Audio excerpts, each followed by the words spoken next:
Bonjour, soyez les bienvenus dans La Voix libre, votre émission du samedi matin que j'ai le plaisir de présenter aujourd'hui avec Vincent Calcani. Bonjour Vincent. Salut Émilie, bonjour à tous. Le va-et-vient des camions s'intensifie à Clisson, en Loire-Atlantique, sur le site de l'un des plus grands festivals métal d'Europe. J'ai nommé le Hellfest. La 11e édition, c'est dans 20 jours, du 17 au 19 juin. Plus de 150 000 spectateurs sont attendus. Le compte à rebours a donc commencé pour toute l'équipe de Ben Barbeau, le patron du Hellfest, qui est notre invité aujourd'hui dans La Voix libre.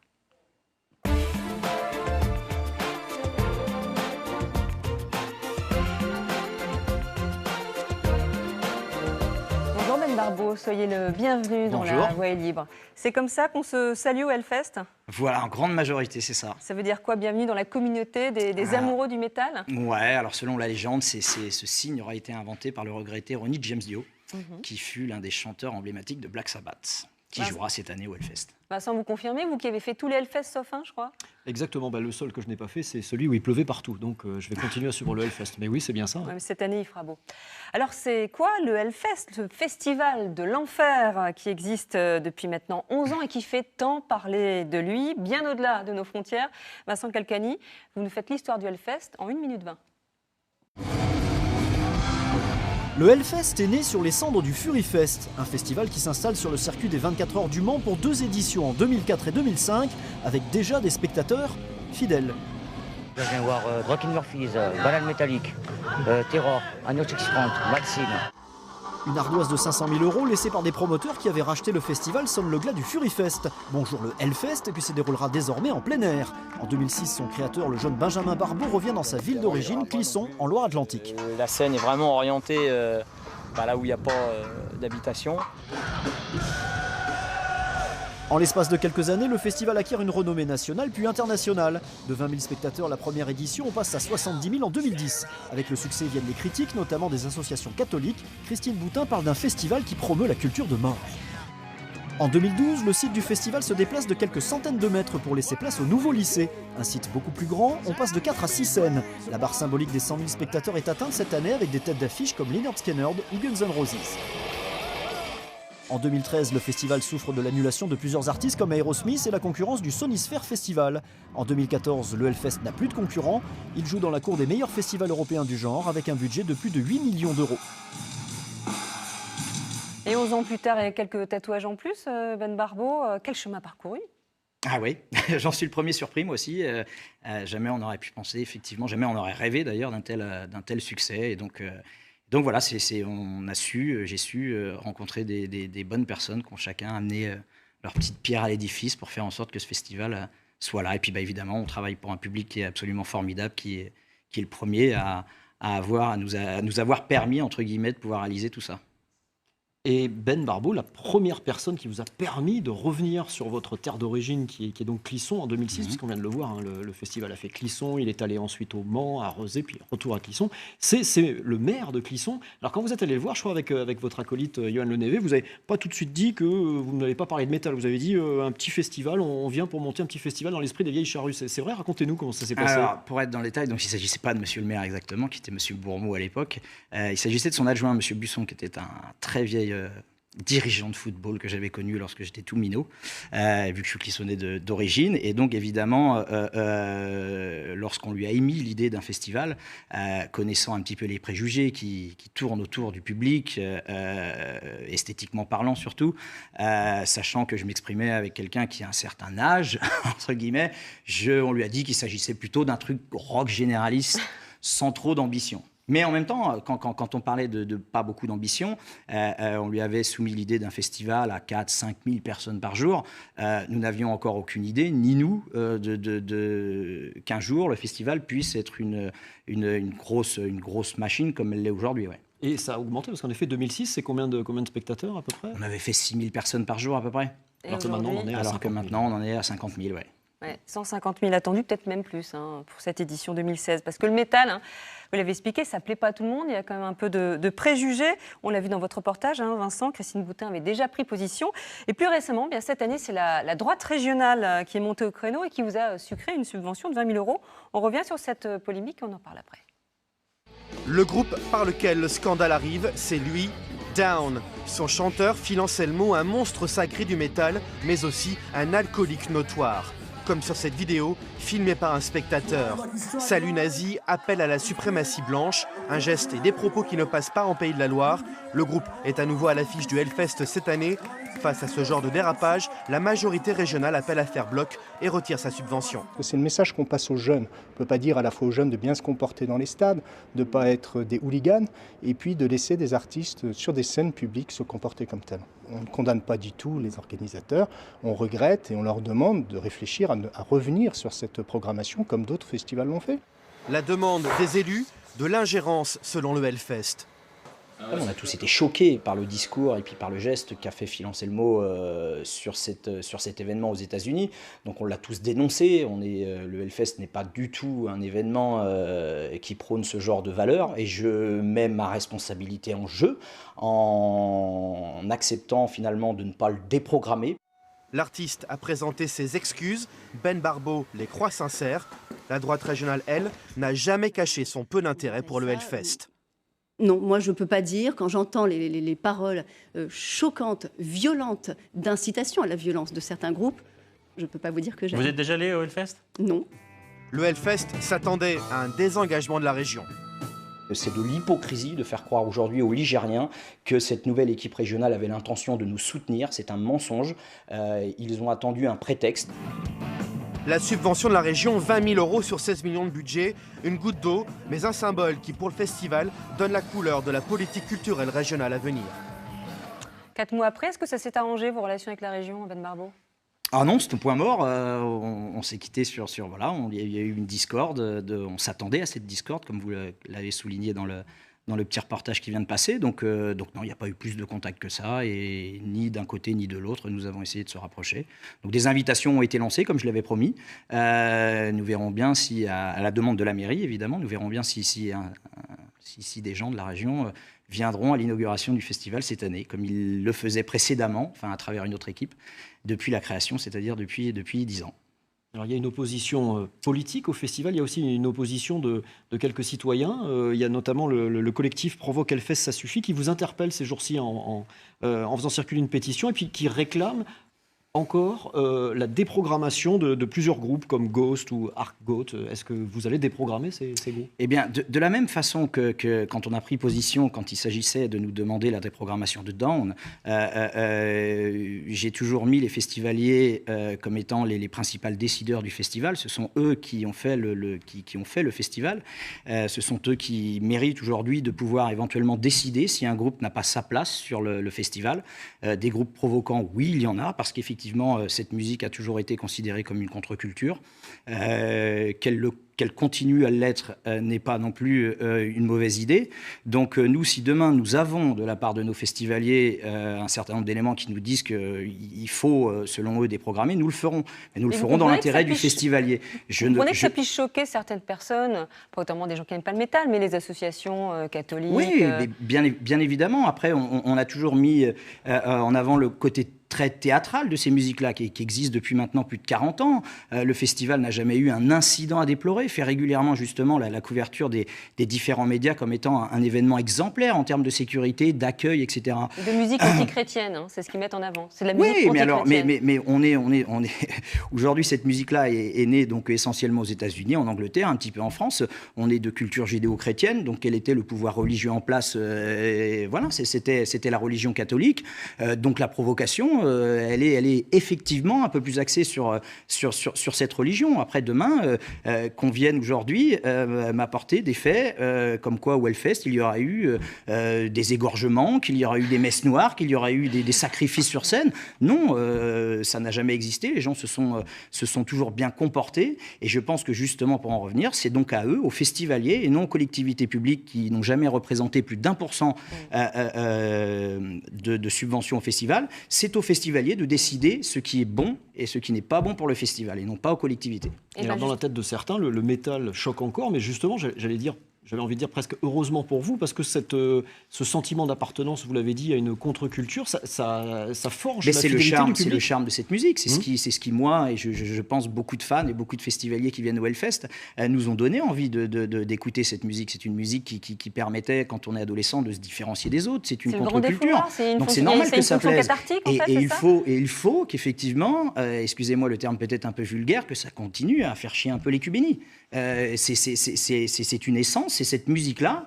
Et donc, effectivement, que les gens continuent à penser que cette musique-là est un peu provocante et non pas trop grand public. Alors, on va en parler du succès du Hellfest. On va les entendre, ces festivaliers qui adorent donc, ce festival. Plus de 150 000 personnes cette année. C'est le seul festival français qui peut se targuer d'afficher complet sans même avoir annoncé un artiste. Oui, wow. C'est un travail de fidélisation, encore une fois, avec le public qui a compris que ce festival-là était organisé par des fans, pour des fans. C'est un travail d'écoute qu'on a fait année après année pour apporter aux festivaliers ce qu'il avait envie d'écouter artistiquement, ce qu'il avait envie d'avoir comme condition d'accueil. C'est énormément. Et puis les festivaliers nous ont fait confiance année après année, difficulté après difficulté, parce que le festival n'a pas connu un succès dès son démarrage. Il y a une histoire derrière, il y a quelque chose vraiment. C'est une formidable aventure humaine qui aujourd'hui regroupe, pas uniquement d'ailleurs des fans de métal, mais également toute une population autour de Clisson, qui aujourd'hui ne veut pas qu'on touche à son Hellfest. Donc il reste peut-être effectivement une petite partie de gens qui éthiquement n'arrivent pas à se détacher de l'idée de cette provocation, mais je ne vois pas aujourd'hui autour de nous énormément de personnes venir critiquer l'événement. Alors on va voir qui sont ces fans de métal. On va écouter le sociologue Jérôme Guibert, écouter ce qu'il en avait dit en 2012. Il draine un public grâce à sa programmation qui à la fois concerne les plus jeunes, je dirais une vingtaine d'années, et les plus anciens, c'est-à-dire ceux qui écoutaient déjà du métal au début des années 80 en France. Les gens qui écoutent du métal sont plutôt des gens qui font des études techniques ou des études scientifiques. C'est moins des gens qui font des études de lettres.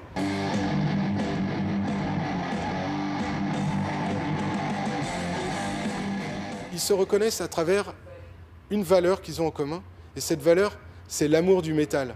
Et ça, c'est assez déstabilisant parce que vous pouvez aussi bien avoir des gens qui sont croyants, d'autres qui sont athées, certains qui vont plutôt défendre l'UMP, d'autres qui vont défendre le PS. Si tu es fan de métal, on t'accepte, quelle que soit ta manière de t'habiller ou de te comporter. Et je dirais que c'est peut-être la caractéristique principale du métal. On se reconnaît entre nous et donc il y a une espèce de solidarité autour de l'amour de la musique. Donc, ce que dit Jérôme Guibert, il y a peut-être des croyants aussi qui vont au Hellfest, finalement. Mais il y en a plein. Il y a des enquêtes, il y en a eu énormément sur le public du Hellfest. Et effectivement, c'est multigénérationnel, c'est multisocial, c'est toutes les tranches de public qui aiment ce genre de musique. Donc, tout à l'heure, vous parliez des débordements. Il y a aussi de plus en plus de fans. Ils étaient peut-être moins nombreuses il y a quelques années, mais elles sont de plus en plus nombreuses à venir au Hellfest. Et on va écouter ce qu'elles disent du Hellfest, où effectivement elles se sentent un peu plus libres de s'habiller en harmonie avec la musique qu'elles écoutent. On va écouter deux festivalières. La majorité d'hommes, ils sont un peu protecteurs. Si ça devient un peu violent dans les concerts, ils sont assez protecteurs avec les filles. C'est sympa. C'est très rassurant de venir au Hellfest. Ouais, franchement, il n'y a pas de souci, quoi. On peut rentrer toute seule le soir à 2h du matin, il n'y a pas de souci. Je me sens plus en danger en Italie quand je marche toute seule dans une rue ou que je suis dans une gare. Ici, c'est tranquille, je n'ai jamais eu de problème. Sur la thèse ? Voilà, on disait justement, on était en train d'en parler, un nombre croissant de femmes qui viennent au Hellfest. Dans cette première étude dont on a parlé, eh bien, il y avait, je crois, 23% de femmes. Et figurez-vous que le Hellfest est décidément pris très au sérieux par le monde universitaire, puisque figurez-vous, Benjamin, que la première thèse sur le Hellfest a été soutenue en décembre dernier à l'université de Tours, figurez-vous, par un jeune docteur en anthropologie, Corentin Charbonnier, c'est son nom, qui espère même faire publier sa thèse, qui est intitulée « Le Hellfest, un lieu de pèlerinage pour metalheads ». Alors ça fait quoi d'être canonisé par l'université ? Il y a beaucoup de choses maintenant qui me dépassent sur le Hellfest, sur tout ce que ça engendre, du petit projet que j'avais imaginé dans ma chambre jusqu'à effectivement tout ce qui peut drainer autour.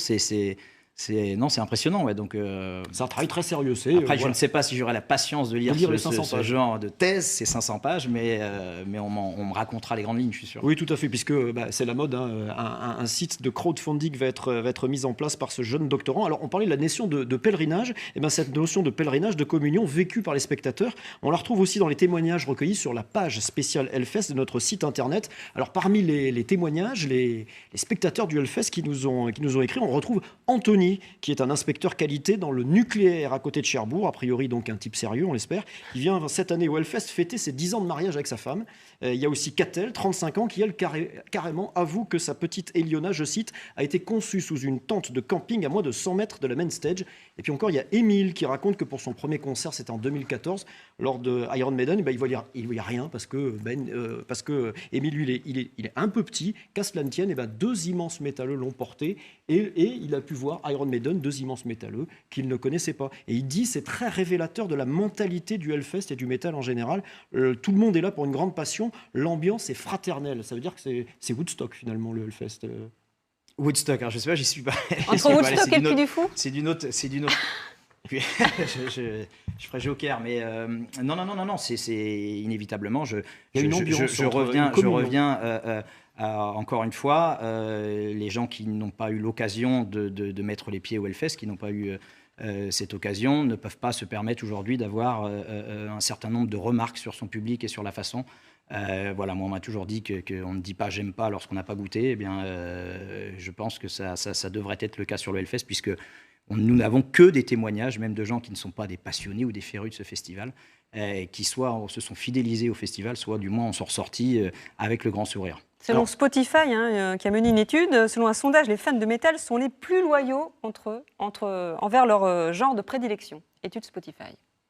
C'est une communauté, comme ça a été dit par Jérôme tout à l'heure dans le reportage, c'est une véritable communauté, une véritable passion qui peuvent être dévorantes, à point d'avoir des gens très fétichistes sur les objets, sur tout ce que concerne. C'est des gens qui sont habitués à aller au concert, qui savent se comporter lors de concerts, et donc voilà, qui n'ont pas beaucoup en plus d'événements, ni beaucoup de relais médias pour alimenter leur passion. Donc il y a une véritable vie de communauté. Qui a trait au Hellfest, Vincent, parce qu'on a reçu des questions, des gens qui veulent poser des questions. Aux internautes fans de métal de vous adresser la question qu'ils aimeraient vous poser si vous croisez. On a Michael des Herbiers en Vendée, qui vous demande, alors aux dernières victoires de la musique, aucune récompense et aucune catégorie pour la musique métal. Et dans la catégorie rock de l'année, victoire des Innocents, alors que la scène rock et métal est très active.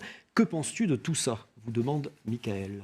Et ce que je pense, c'est qu'en France, en règle générale, effectivement, les musiques métal et les musiques extrêmes, en général, n'ont jamais été très représentées, à contrario de nos voisins anglo-saxons ou aux États-Unis ou même les pays scandinaves. Donc après, évidemment, je le regrette comme tous les fans de métal qui ne comprennent pas pourquoi n'est pas pris au sérieux cette musique-là. J'en ai d'ailleurs parlé longuement avec le patron de la SACEM ou d'autres figures comme ça de la musique. Et c'est vrai que peut-être il y a eu un oubli. Il y a eu un oubli à un moment de cette musique-là, aussi bien vous, les médias, que les institutionnels, qui n'ont peut-être pas, à tort, pris en considération la qualité des groupes français qui font cette musique-là, qui arrivent à tourner à l'étranger, à contrario de beaucoup de groupes de variété françaises qui ne se limitent qu'à la France, vu que c'est une musique très particulière, entre guillemets. Donc voilà, je le regrette, mais je n'ai pas de solution aujourd'hui. L'avènement, finalement, d'un festival comme le Hellfest, j'espère, amènera peut-être certaines personnes à voir ces musiques-là différemment et peut-être à les considérer un peu plus. Alors on va faire un peu plus connaissance avec les festivaliers. Il y en a beaucoup qui dorment sur place. Il y a un camping au Hellfest. Il y a des gens qui se font héberger aussi chez l'habitant. On va voir ce reportage réalisé l'an dernier par Denis Leroy et Thierry Poirier.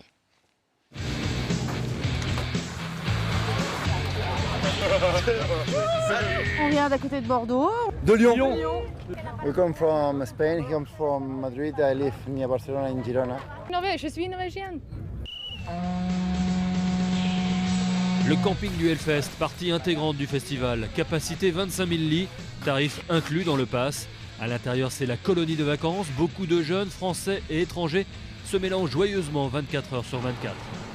Juste à côté, un enclos réservé, 170 tentes, noires, plantées au cordeau.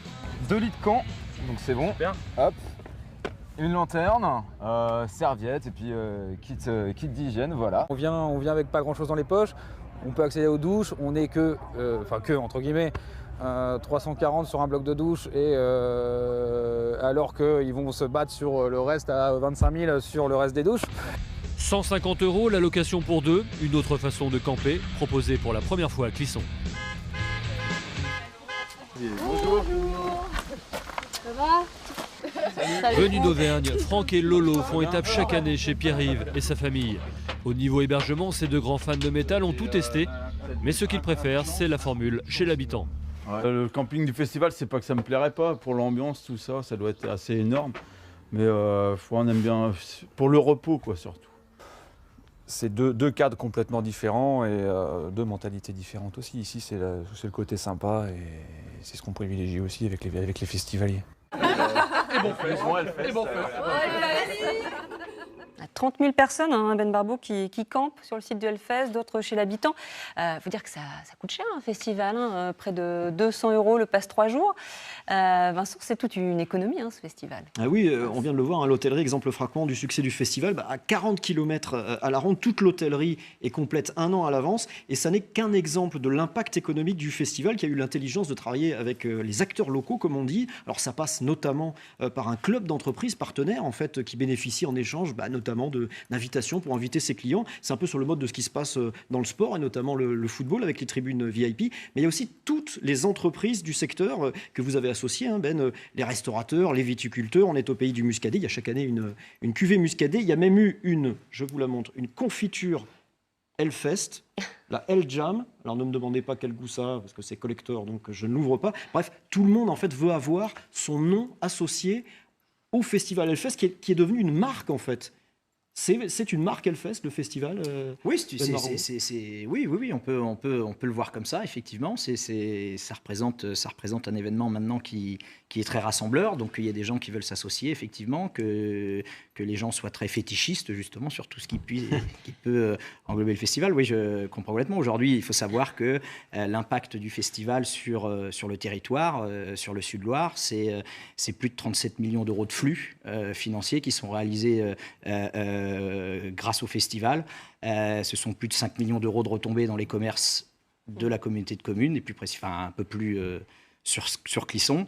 Mais c'est une marque aussi, et de plus en plus, parce que vous avez complètement scénographié le festival. Et de plus en plus. Parce qu'on a la possibilité, et c'est une chance par rapport à d'autres événements qui vont être plus grand public, d'avoir une imagerie qui colle avec ce style de musique. Donc c'était pour nous très facile. Ça a été pour nous assez évident finalement lorsqu'on a décidé de scénographier un petit peu le site. On a des thèmes qui se rapprochent. Ça ne devient pas un peu Disneyland, le Hellfest, le Disneyland du métalleux? La grande roue. Oui. Alors certains vont peut-être me le reprocher. Moi, je prends ça plutôt comme un compliment. Ça veut dire que le festival se professionnalise, devient de plus en plus accueillant, et donc peut-être qu'effectivement, ça peut faire penser à un Disneyland du métal, mais bon... C'est 4 millions d'euros, hein, sur un budget total de 16 millions qui sont consacrés à la scénographie. Plus ou moins. Alors après, évidemment, tout dépend des années, tout dépend du travail qui est réalisé, des projets qu'on a en cours. Mais oui, c'est une part très importante. On est le seul festival en France, d'ailleurs, à accorder une telle part à toute la scénographie. Et on continue à le faire de fur et à mesure. Et comme je le disais tout à l'heure, la fidélisation du public, leur confiance nous permet justement de réaliser de plus en plus de projets. Vincent, le travail en cours, parler du travail en cours, il y a le travail de Jimix en ce moment sur oui, tout à fait, le site du un Hellfest. Artiste qui va réaliser la statue, notamment en hommage à Lemmy Kilmister, le regretté leader de Motorhead. Alors, c'est une statue à l'effigie de Lemmy, elle est en construction là. Pour l'instant, oui. Elle est en construction, enfin, elle est en assemblage, parce que les plasticiens travaillent dessus depuis... 80 tonnes de béton, depuis, 30 tonnes. C'est déjà beaucoup. Hein, c'est déjà pas mal. Oui, c'est déjà beaucoup, mais c'est un projet qui est tombé, évidemment, lorsqu'on a appris le décès de Lemmy fin décembre. Et donc, ils sont en train de travailler dessus depuis plus ou moins cette date-là, enfin, un petit peu après, évidemment. Et donc, ça va être la statue de Lemmy la plus haute du monde. On a l'impression donc c'était important pour nous, ça fait partie d'un tout, parce que c'était une icône, et une icône importante pour le public, et donc ça nous paraissait important. Il avait eu l'occasion de venir 5 fois lors des 10 dernières années au Hellfest, sans compter le Furyfest avant, puisqu'il était déjà passé aussi. Donc ça nous paraissait évident de lui rendre hommage, alors peut-être d'une façon un peu démesurée, Mais on aime bien la démesure un peu au Hellfest, on aime bien le grandiloquent. Donc, mais ça fait partie de votre marque de fabrique. Ça fait partie aussi du fait que les spectateurs doivent être surpris par l'affiche, mais aussi par qu'est-ce qu'ils vont nous avoir préparé. Ça fait partie vraiment de l'expérience d'un festival. Un festival à l'heure actuelle ne peut pas se passer de ça. C'est un tout. J'ai toujours clamé haut et fort qu'un festival, ce n'était pas juste une suite de concerts sur des scènes. C'est un sentiment, lorsqu'on sort du festival, qui doit être positif. Et ce sentiment, on l'acquiert grâce aux rencontres, grâce également à ce que l'on voit, à énormément de choses qui font qu'un événement est un bel événement. La météo aussi, la météo fait beaucoup dans le travail. Ça permet de vous démarquer aussi, parce que la concurrence est de plus en plus rude. Hein. Il y a un festival de métal sur l'hippodrome de Longchamp, là. Oui, tout à fait. Après... Le Download Festival qui vient donc une semaine avant. Il y a Rammstein, il y a d'autres artistes dont on va parler. Alors, est-ce que c'est la concurrence, c'est le succès, mais est-ce que c'est une menace ? Non, je ne pense pas. Aujourd'hui, Hellfest a pérennisé son image, a fidélisé ses festivaliers. Donc, il n'y a pas de raison à moins que demain, on change de stratégie vis-à-vis du public et vis-à-vis de nos fans. Mais on a toujours été à leur écoute. Donc, je ne pense pas aujourd'hui qu'il y ait un quelconque risque. Je pense au contraire qu'il y a de la place pour un, voire plusieurs autres événements de ce type. Parce que, comme vous le disiez très justement tout à l'heure, Hellfest vend tous ses billets 10 mois à l'avance. Donc, il y a un autre festival en parallèle qui puisse avoir une seconde offre, c'est plutôt pas mal. Si notre aventure a permis à d'autres d'avoir l'idée de faire ce genre d'événement, ça nous changera des événements qui sont un peu répétitifs en France. Alors, on va vous donner envie d'aller au Hellfest, même s'il n'y a plus de place, mais au moins, vous pourrez suivre sur France 3 ce qui se passe. Exactement. Les coups de cœur de la programmation 2016, Vincent. Alors, évidemment, je ne vais pas vous parler des 160 groupes de cette année. Rammstein sera sans conteste l'une des têtes d'affiche les plus attendues de la prochaine édition du Hellfest. D'abord, tout simplement parce que le groupe de métal industriel allemand n'a jamais joué au Hellfest. Et puis, deuxièmement, car en 2013, il avait préféré la scène des Vieilles Charrues. Le groupe cherchait alors à élargir son public. Apparemment, au dire des spécialistes, la prestation n'a pas été à la hauteur des attentes. On en écoute 10 secondes. Voilà, on en écoute 10 secondes. Les fans attendent beaucoup de 10 secondes de ce Rammstein concert. pour se faire plaisir.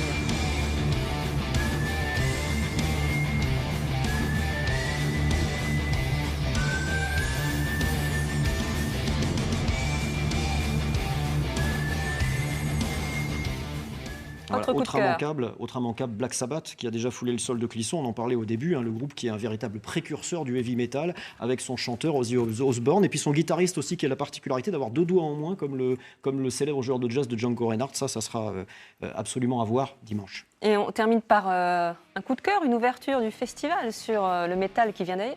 Exactement, un symbole de l'éclectisme des groupes présentés avec un ovni musical, le groupe coréen Jombinai, qui mélange les genres et les instruments. D'un côté, guitare, basse, batterie, et puis les instruments de rigueur du rock, donc, et puis les instruments vraiment traditionnels coréens. C'est magique et envoûtant, et ça sera, je pense, une des nombreuses découvertes de cette édition 2016 du Hellfest. Eh bien, on va se quitter avec Jombinai. Merci beaucoup, Ben Barbeau. Bon festival. Merci, Vincent. La Voix libre revient la semaine prochaine avec Christine Villevoisin et Virginie Charbonneau. Tout de suite, votre journal régional. On se quitte avec Jombinai au Hellfest 2016 à Clisson, Loire-Atlantique. À bientôt.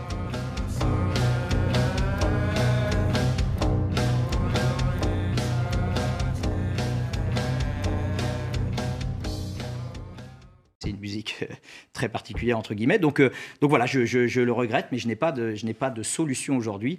L'avènement, finalement, d'un festival comme le Hellfest, j'espère, amènera peut-être certaines personnes à voir ces musiques-là différemment et peut-être à les considérer un peu plus. Alors, on va faire un peu plus connaissance avec les festivaliers. Il y en a beaucoup qui dorment sur place. Il y a un camping au Hellfest. Il y a des gens qui se font héberger aussi chez l'habitant.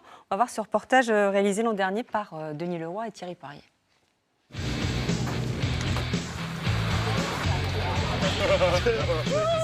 On vient d'à côté de Bordeaux. De Lyon. We come from Spain, he comes from Madrid, I live near Barcelona in Girona. Norvège, je suis norvégienne. Le camping du Hellfest, partie intégrante du festival. Capacité 25 000 lits, tarif inclus dans le pass. À l'intérieur, c'est la colonie de vacances. Beaucoup de jeunes, français et étrangers se mélangent joyeusement 24 heures sur 24. Juste à côté, un enclos réservé, 170 tentes, noires, plantées au cordeau. 2 lits de camp, donc c'est bon. Super. Hop. Une lanterne, serviette et puis kit d'hygiène, voilà. On vient avec pas grand chose dans les poches, on peut accéder aux douches, on n'est que entre guillemets, 340 sur un bloc de douche, et alors qu'ils vont se battre sur le reste à 25 000 sur le reste des douches. 150 € la location pour 2, une autre façon de camper, proposée pour la première fois à Clisson. Bonjour. Ça va? Venus d'Auvergne, Franck et Lolo font étape chaque année chez Pierre-Yves et sa famille. Au niveau hébergement, ces deux grands fans de métal ont tout testé, mais ce qu'ils préfèrent, c'est la formule chez l'habitant. Le camping du festival, c'est pas que ça me plairait pas. Pour l'ambiance, tout ça, ça doit être assez énorme. Mais on aime bien pour le repos, quoi, surtout.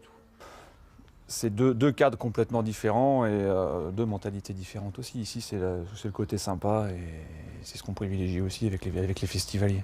Et bon fait. Et bon fait. 30 000 personnes, hein, Ben Barbeau, qui campent sur le site du Hellfest, d'autres chez l'habitant. Il faut dire que ça coûte cher, un festival, hein, près de 200 € le passe 3 jours. Vincent, c'est toute une économie, hein, ce festival. Ah oui, on vient de le voir, hein, l'hôtellerie, exemple frappant du succès du festival. À 40 km à la ronde, toute l'hôtellerie est complète un an à l'avance. Et ça n'est qu'un exemple de l'impact économique du festival qui a eu l'intelligence de travailler avec les acteurs locaux, comme on dit. Alors ça passe notamment par un club d'entreprises partenaires, en fait, qui bénéficie en échange notamment d'invitations pour inviter ses clients. C'est un peu sur le mode de ce qui se passe dans le sport, et notamment le football avec les tribunes VIP. Mais il y a aussi toutes les entreprises du secteur que vous avez associées, hein, Ben, les restaurateurs, les viticulteurs. On est au pays du muscadet. Il y a chaque année une cuvée muscadet. Il y a même eu je vous la montre, une confiture Hellfest, la Hell Jam. Alors ne me demandez pas quel goût ça a, parce que c'est collector, donc je ne l'ouvre pas. Bref, tout le monde en fait veut avoir son nom associé au festival Hellfest, qui est devenu une marque en fait. C'est une marque Hellfest, le festival. Oui, oui, on peut le voir comme ça, effectivement. Ça représente un événement maintenant qui est très rassembleur. Donc il y a des gens qui veulent s'associer, effectivement, que les gens soient très fétichistes, justement, sur tout ce qui peut englober le festival. Oui, je comprends complètement. Aujourd'hui, il faut savoir que l'impact du festival sur le territoire, sur le Sud-Loire, c'est plus de 37 millions d'euros de flux financiers qui sont réalisés grâce au festival. Ce sont plus de 5 millions d'euros de retombées dans les commerces de la communauté de communes, et plus un peu plus sur Clisson. Mais c'est une marque aussi, et de plus en plus, parce que vous avez complètement scénographié le festival. Et de plus en plus. Parce qu'on a la possibilité, et c'est une chance par rapport à d'autres événements qui vont être plus grand public, d'avoir une imagerie qui colle avec ce style de musique. Donc c'était pour nous très facile. Ça a été pour nous assez évident finalement lorsqu'on a décidé de scénographier un petit peu le site. On a des thèmes qui se rapprochent. Ça ne devient pas un peu Disneyland, le Hellfest, le Disneyland du métalleux? La grande roue. Oui. Alors certains vont peut-être me le reprocher. Moi, je prends ça plutôt comme un compliment. Ça veut dire que le festival se professionnalise, devient de plus en plus accueillant, et donc peut-être qu'effectivement, ça peut faire penser à un Disneyland du métal, mais bon... C'est 4 millions d'euros hein, sur un budget total. Je suis dans une gare, ici c'est tranquille, je n'ai jamais eu de problème. Sur la thèse? Voilà, on disait justement, on était en train d'en parler, un nombre croissant de femmes qui viennent au Hellfest. Dans cette première étude dont on a parlé, il y avait, je crois, 23% de femmes. Et figurez-vous que le Hellfest est décidément pris très au sérieux par le monde universitaire, puisque figurez-vous, Benjamin, que la première thèse sur le Hellfest a été soutenue en décembre dernier à l'université de Tours, figurez-vous, par un jeune docteur en anthropologie, Corentin Charbonnier, c'est son nom, qui espère même faire publier sa thèse, qui est intitulée « Le Hellfest, un lieu de pèlerinage pour metalheads ». Alors ça fait quoi d'être canonisé par l'université, Ben?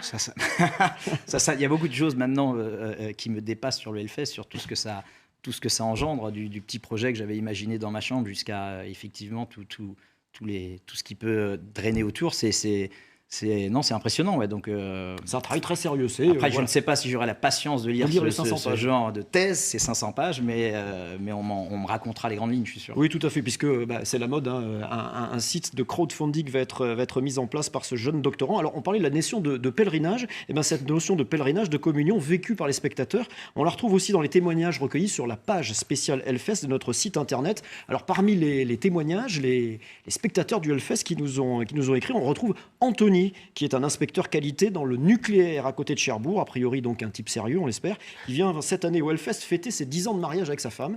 Il y a aussi Catel, 35 ans, qui elle carrément avoue que sa petite Eliona, je cite, a été conçue sous une tente de camping à moins de 100 mètres de la main stage. Et puis encore, il y a Émile qui raconte que pour son premier concert, c'était en 2014, lors de Iron Maiden, il voyait rien parce que Émile, lui, il est un peu petit, qu'à cela ne tienne, 2 immenses métalleux l'ont porté et il a pu voir Iron Iron Maiden, 2 immenses métalleux qu'il ne connaissait pas. Et il dit c'est très révélateur de la mentalité du Hellfest et du métal en général. Tout le monde est là pour une grande passion. L'ambiance est fraternelle. Ça veut dire que c'est Woodstock finalement le Hellfest. Woodstock, alors je sais pas, j'y suis pas. Entre Woodstock et le Puy du Fou. C'est d'une autre.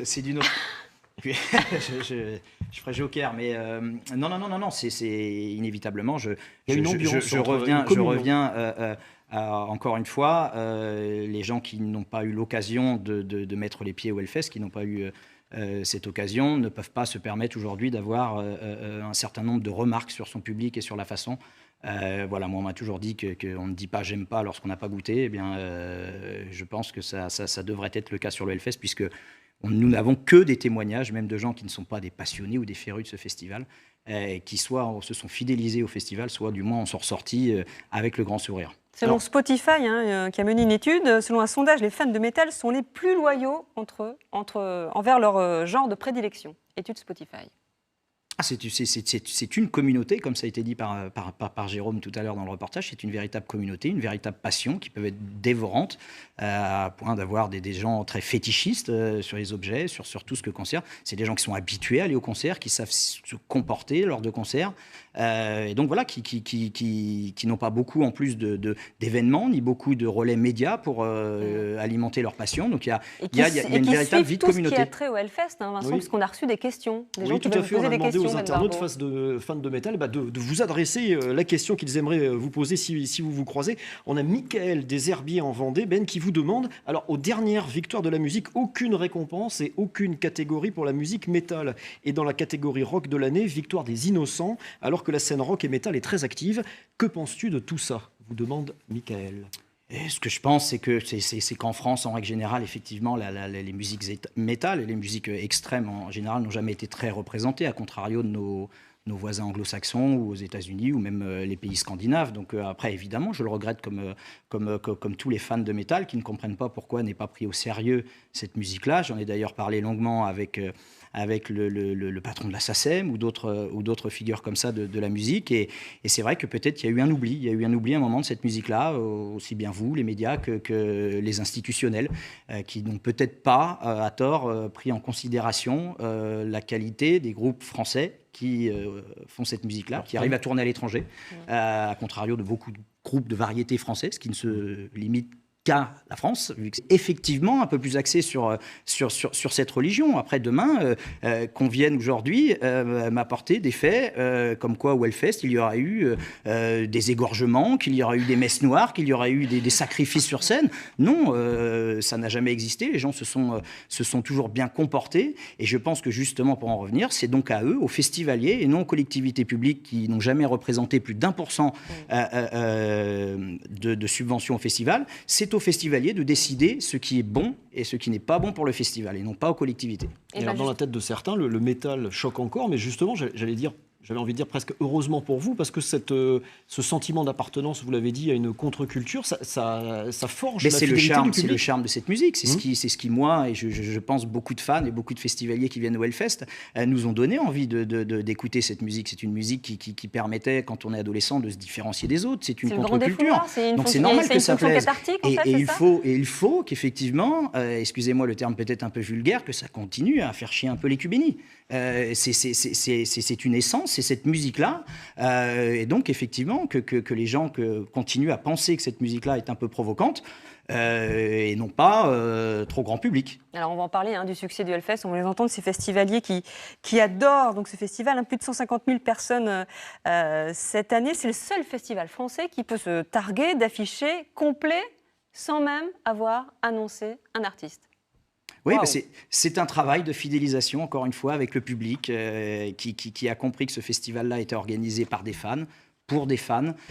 C'est un travail d'écoute qu'on a fait année après année pour apporter aux festivaliers ce qu'il avait envie d'écouter artistiquement, ce qu'il avait envie d'avoir comme condition d'accueil. C'est énormément. Et puis les festivaliers nous ont fait confiance année après année, difficulté après difficulté, parce que le festival n'a pas connu un succès dès son démarrage. Il y a une histoire derrière, il y a quelque chose vraiment. C'est une formidable aventure humaine qui aujourd'hui regroupe pas uniquement d'ailleurs des fans de métal, mais également toute une population autour de Clisson qui aujourd'hui ne veut pas qu'on touche à son Hellfest. Donc il reste peut-être effectivement une petite partie de gens qui éthiquement n'arrivent pas à se détacher de l'idée de cette provocation, mais je ne vois pas aujourd'hui autour de nous énormément de personnes venir critiquer l'événement. Alors on va voir qui sont ces fans de métal. On va écouter le sociologue Jérôme Guibert, écouter ce qu'il en avait dit en 2012. Il draine un public grâce à sa programmation qui à la fois concerne les plus jeunes, je dirais une vingtaine d'années, et les plus anciens, c'est-à-dire ceux qui écoutaient déjà du métal au début des années 80 en France.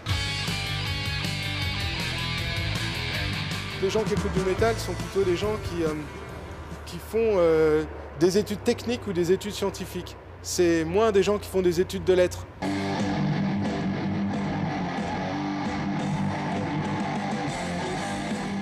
Ils se reconnaissent à travers une valeur qu'ils ont en commun. Et cette valeur, c'est l'amour du métal. Et ça, c'est assez déstabilisant parce que vous pouvez aussi bien avoir des gens qui sont croyants, d'autres qui sont athées, certains qui vont plutôt défendre l'UMP, d'autres qui vont défendre le PS. Si tu es fan de métal, on t'accepte, quelle que soit ta manière de t'habiller ou de te comporter. Et je dirais que c'est peut-être la caractéristique principale du métal. On se reconnaît entre nous et donc il y a une espèce de solidarité autour de l'amour de la musique. Donc, ce que dit Jérôme Guibert, il y a peut-être des croyants aussi qui vont au Hellfest, finalement. Mais il y en a plein. Il y a des enquêtes, il y en a eu énormément sur le public du Hellfest. Et effectivement, c'est multigénérationnel, c'est multisocial, c'est toutes les tranches de public qui aiment ce genre de musique. Donc, tout à l'heure, vous parliez des débordements. Il y a aussi de plus en plus de fans. Ils étaient peut-être moins nombreuses il y a quelques années, maintenant elles sont de plus en plus nombreuses à venir au Hellfest. Et on va écouter ce qu'elles disent du Hellfest, où effectivement elles se sentent un peu plus libres de s'habiller en harmonie avec la musique qu'elles écoutent. On va écouter deux festivalières. La majorité d'hommes, ils sont un peu protecteurs. Si ça devient un peu violent dans les concerts, ils sont assez protecteurs avec les filles. C'est sympa. C'est très rassurant de venir au Hellfest. Ouais, franchement, il n'y a pas de souci, quoi. On peut rentrer toute seule le soir à 2h du matin, il n'y a pas de souci.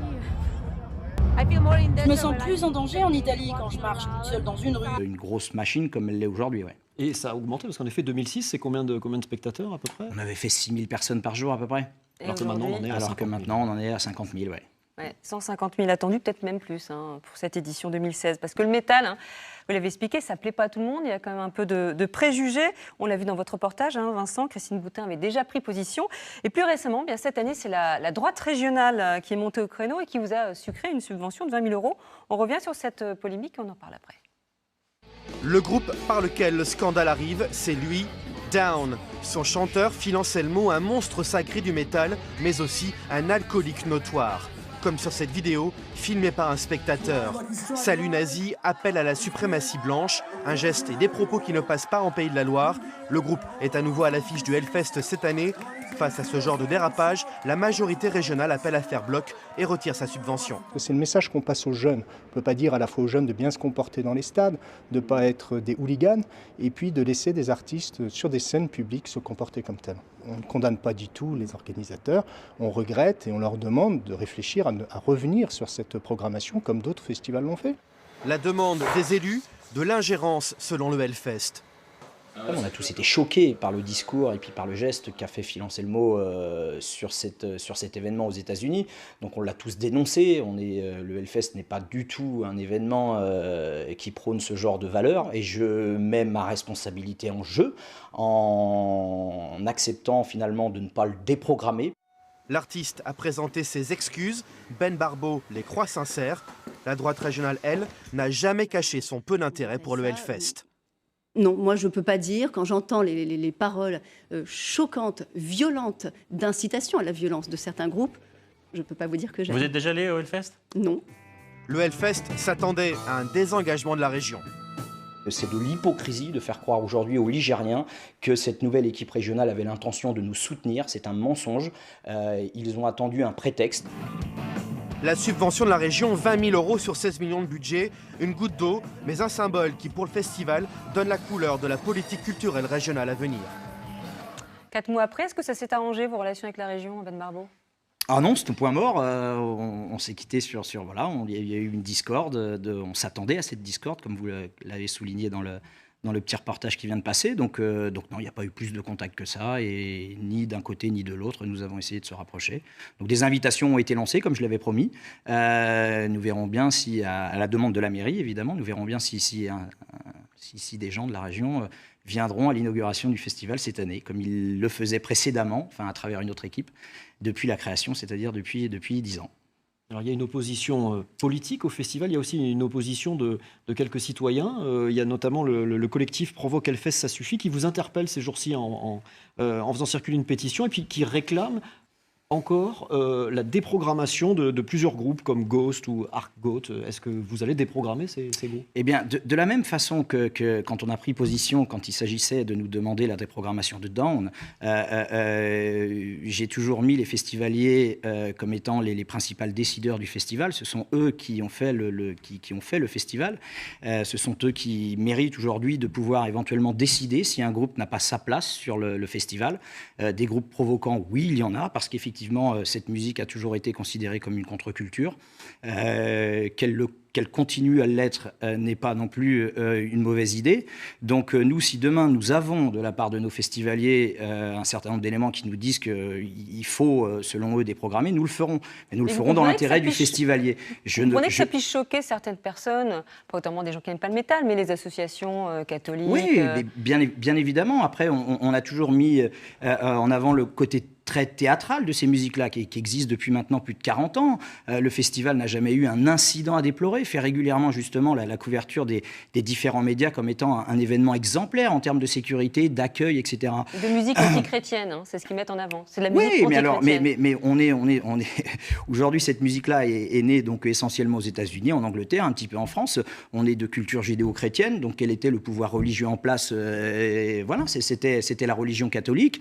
Donc la provocation, elle est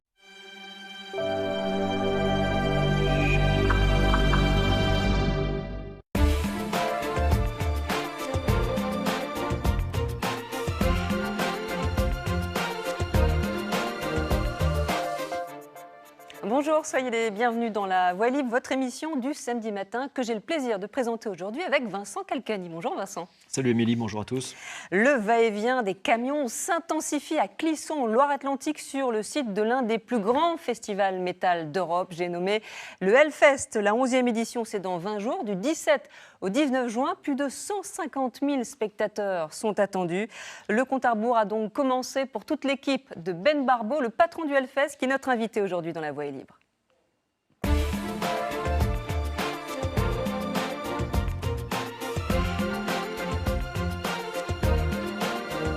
Bonjour Ben Barbeau, soyez le bienvenu dans La Voix Libre. C'est comme ça qu'on se salue au Hellfest? Voilà, en grande majorité, c'est ça. Ça veut dire quoi? Bienvenue dans la communauté des amoureux du métal? Ouais, alors selon la légende, ce signe aura été inventé par le regretté Ronnie James Dio, qui fut l'un des chanteurs emblématiques de Black Sabbath, qui jouera cette année au Hellfest. Vincent, vous confirmez, vous qui avez fait tous les Hellfest sauf un, je crois?